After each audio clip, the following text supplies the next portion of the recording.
Welcome to Samba Samba. Enjoy the video. Start by gathering requirements for creating an MDM file for Samsung devices. You need Samsung Knox Manage or another MDM console and a MDM package file. Install ADB tools on your PC and enable USB debugging on the target device.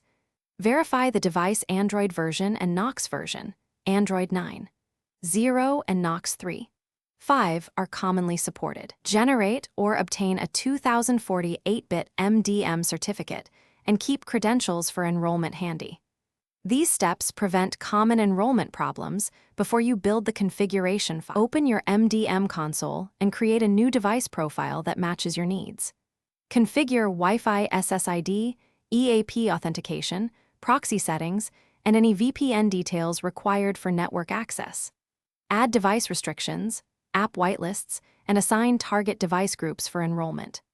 Attach the 2040 8-bit certificate to the profile to sign the package securely for Samsung Knox. Export the completed configuration and save it as a MDM file on your workstation.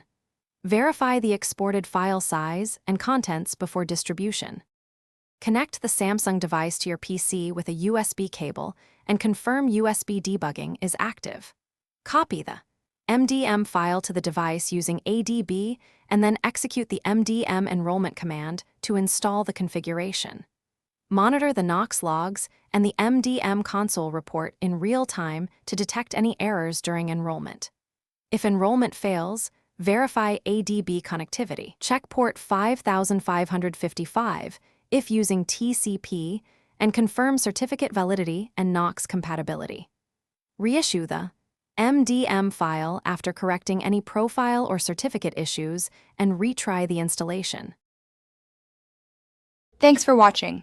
Consider subscribing if we helped you.